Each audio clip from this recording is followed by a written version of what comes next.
Assalamualaikum warahmatullahi wabarakatuh. Pada kali ini, saya akan membentangkan tugasan 2, penghasilan produk bagi kursus PMMP 3213, Kurikulum Bahasa Melayu. Sebelum meneruskan pembentangan, eloklah saya memperkenalkan diri dahulu. Nama diberi Nur Ain Natasha binti Muhammad Rohimi dari unit BM3. Antara isi kandungan ialah definisi bahan bantu mengajar, yang kedua, aplikasi digital yang digunakan, penghasilan kuis aspek tata bahasa dan juga bahan pembelajaran kata arah yang menggunakan Google Site. Definisi bahan bantu mengajar merupakan suatu kelengkapan yang digunakan oleh guru atau murid untuk membantunya dalam menyampaikan pengajaran di dalam bilik darjah. Menurut Nur Azlan dan Nur Dalina 2010, BBM memainkan peranan penting ke arah memahami konsep di dalam proses pengajaran selain daripada bertujuan untuk menarik minat pelajar dalam mata pelajaran. Bahan bantu mengajar juga dilaksanakan dalam pembelajaran merupakan perkara penting dalam membantu kefahaman murid dalam pengajaran dan pembelajaran yang berkonsepkan yang betul.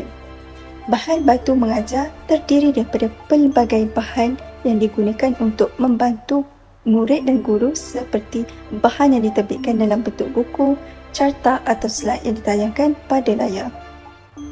BBM yang telah saya ciptakan ialah kuis kata arah melalui aplikasi Canva. Aplikasi ini bukan sahaja mampu mencipta kuis tapi menyediakan template untuk pembentangan, membuat video dan sebagainya. Tambahan pula, apa yang menariknya aplikasi ini, walaupun ada beberapa template yang berbayar, namun banyak lagi template yang menarik dan percuma boleh digunakan. Hal ini mampu meningkatkan kreativiti guru dan pelajar dalam mereka bentuk media pembelajaran yang menarik murid-murid. Selain itu, dapat menjimatkan masa dalam penghasilan bahan pengajaran kerana memudahkan dan fleksibel. Dalam penghasilan kuis ini, saya memilih tajuk dari aspek tata bahasa di bawah kata prafrasa dan kata pasca frasa, iaitu kata arah melalui DXKP tahap 1. Pembelajaran kata arah dalam buku teks tahun 1 pada muka surat 64, manakala tahun 2 pula pada muka surat 60. Dalam mereka bentuk BBM secara digital. Bagi tajuk kata arah ini, untuk pembelajaran di dalam kelas adalah tidak lain tidak bukan bertujuan untuk menarik murid-murid memahami dan mendalami tajuk kata arah ini supaya mereka lebih faham dengan adanya latihan peneguhan ini. Seperti mana kita mengetahui bahawa pelajar ni, terutamanya sekolah rendah, suka akan perkara yang berunsurkan ceria, gambar-gambar dan bunyi-bunyi dalam pembelajaran. Justru itu, dalam BBM ini juga saya menekankan pengamatan atau pemerhatian murid-murid terhadap gambar yang diberikan supaya boleh melatih murid-murid lebih peka dalam pembelajaran. Berdasarkan tajuk pembelajaran, BBM melalui DXKP ini, saya telah menghasilkan kuis kata arah yang menarik dengan terdapatnya elemen-elemen, simbol, betul dan salah, muzik dan sebagainya. Bagi cara menggunakan atau pelaksanaan kuis ini ialah dengan pertama sekali klik pada butang mula dan terpaparlah apa yang ada dalam kuis, iaitu terdapatnya nota dan kuis. Kemudian saya meletakkan simbol seterusnya untuk murid-murid tekan pergi ke halaman seterusnya. Pada halaman seterusnya, saya meletakkan nota terlebih dahulu sebelum menjawab kuis. Hal ini bertujuan untuk menambahkan lagi pengetahuan murid-murid terlebih dahulu sebelum memulakan kuis kata arah yang disediakan. Kemudian, murid perlu klik pada butang mula untuk memulakan kuis. Terdapat 7 soalan kata arah yang disediakan. Cara menjawabnya ialah murid perlu baca soalan dengan teliti dan perhatikan gambar yang diberikan. Kemudian, jawab dengan betul. Bagi soalan kuis yang pertama ini, terdapat 3 pilihan jawapan yang terdiri daripada salah dan betul. Bagi jawapan soalan ini ialah rumah Pak Abu di tepi sungai. Namun, jika murid memilih jawapan yang salah iaitu hadapan, ianya akan terpapar cuba lagi dan murid perlu tekan pada simbol patah balik. Dan terpaparlah soalan 1 semula. Untuk meneruskan ke soalan seterusnya, murid hanya perlu tekan pada pilihan jawapan yang betul iaitu tepi, kemudian akan terpaparlah tanya dan bunyi yang sesuai dengan jawapan tersebut kerana jawapan yang dipilih adalah jawapan yang betul. Begitu juga dengan soalan yang seterusnya. Murid perlu tekan simbol anak panah tersebut untuk ke soalan seterusnya.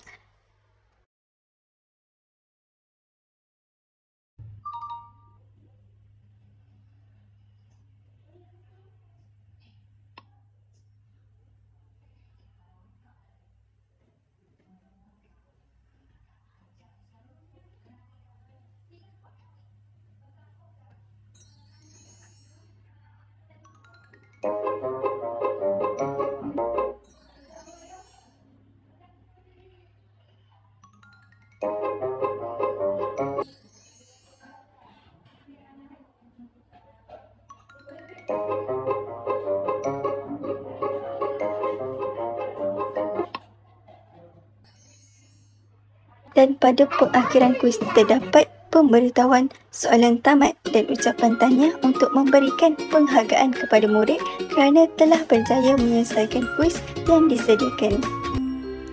Dan akhir sekali, bahan pembelajaran kata arah yang disediakan oleh saya melalui pautan Google Site yang mana di dalam Google Site ini terdirinya nota dan latihan kata arah tahap 1 yang akan memudahkan murid-murid untuk membuat latihan dan juga membaca nota-nota berkaitan dengan tajuk kata arah. Berikut merupakan laman Google Site yang telah saya ciptakan. Saya memilih tajuk kata arah berdasarkan DSKP bagi buku teks tahun 1, tahun 2 dan tahun 3. Laman Google Site ini untuk memudahkan pencarian maklumat dan proses pembelajaran tentang kata arah. Terdapat 7 bahagian yang saya bina, termasuklah pembahagian bagi setiap tahun pada tahap 1. Bahagian yang pertama ialah laman utama dan seterusnya kedua bahagian untuk tahun 1, kemudian tahun 2, yang keempat bahagian untuk tahun 3 dan bahagian yang kelima untuk YouTube, yang keenam untuk maklum balas dan yang terakhir bahagian untuk rakan global. Pada pembahagian tahun 1, tahun 2 dan tahun 3 ini diasingkan bagi memudahkan pengguna terus klik pada button bahagian kelas yang pengguna ingini pada tahun yang berbeza. Hal ini dilakukan bagi proses membaca atau mencari nota serta membuat latihan kerana bagi setiap bahagian kelas tahun 1, tahun 2 dan tahun 3 ini terdapat nota dan latihan yang dimuat naik secara berasingan mengikut tahun. Dalam penghasilan laman ini, saya merujuk sumber daripada DSKP, internet dan juga buku teks sebagai standard penyediaan bahan pembelajaran supaya menepati apa yang terkandung dalam DSKP.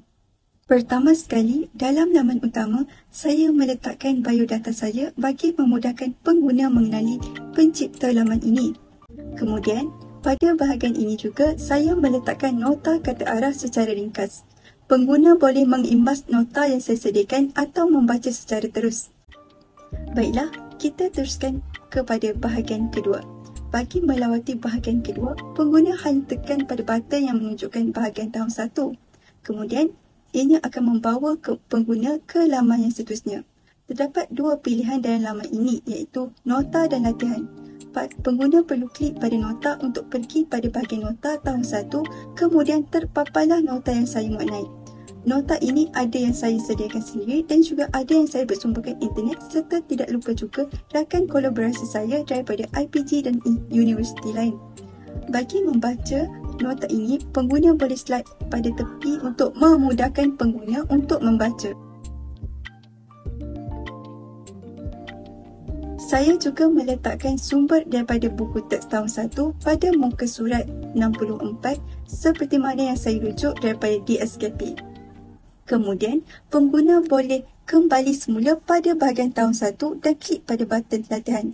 Pada bahagian latihan tahun 1, pengguna boleh mengakses latihan melalui imbasan QR code atau hanya tekan pada mana-mana latihan yang saya sediakan daripada Quizizz, WordWall dan ianya secara langsung akan pergi ke laman kuis tersebut. Latihan dan kuis yang dimuat naik bersumberkan daripada rakan kolaborasi dan juga internet. Kuis yang pertama hasil daripada rakan kolaborasi saya iaitu Daryo ITM Shah Alam. Kuis kedua daripada Online Shop SJ. Kuis yang ketiga daripada Memeng. Kuis yang keempat oleh Nur Hashar Husna. Kemudian kita pergi ke bahagian tahun 2. Nota yang saya hasilkan ini merupakan nota saya sendiri dan juga gambar aktiviti pada buku teks tahun 2 pada muka surat 60. Kemudian latihan tahun 2 pula, saya memuat naik 2 latihan atau kuis daripada aplikasi WordWall. Pengguna hanya perlu tekan pada mana-mana kuis untuk mula menjawab kuis dan secara langsungnya akan pergi pada laman WordWall. Seterusnya, kita pergi ke halaman yang juga menarik minat pengguna selain bahagian latihan serta kuis tadi. Pada bahagian YouTube, pengguna hanya perlu tekan button YouTube, kemudian video tersebut akan terus dipaparkan. Pengguna boleh juga melihat secara skrin penuh dengan menekankan pada button full screen. Pada bahagian ini, saya memuat naik sumber daripada YouTube dan mengkategorikan dengan membahagikan mengikut kelas tahun 1, tahun 2 dan tahun 3 bagi memudahkan pengguna menonton mengikut tahun pada tahap 1. Bahan YouTube tahun 1, yang pertama YouTube Faridah Ruslan Moy, yang kedua dikreditkan kepada YouTube Zui. Kemudian bagi bahan YouTube tahun 2, sumber pertama daripada YouTube Cikgu Syuhada, kedua sumber YouTube daripada Sritis Edu TV dan yang ketiga sumber YouTube cikgugrafik.com. Bagi tahun 3 pula sumber YouTube daripada YouTube Cikgu Ermi dan yang kedua YouTube Cikgu Mimi. Selesai bahagian YouTube, dapat saya nyatakan dan tekankan di sini bahawa jika saya tidak menyatakan nama daripada sumber yang saya ambil disebabkan oleh mereka tidak menyatakan nama mereka. Kita beralih pada bahagian maklum balas. Pada bahagian ini, saya menyediakan borang maklum balas menggunakan Google Form. Pada maklum balas, saya menyediakan soalan dan cadangan penambahbaikan bagi memudahkan pengguna memberi cadangan atau sebarang komen terhadap laman Google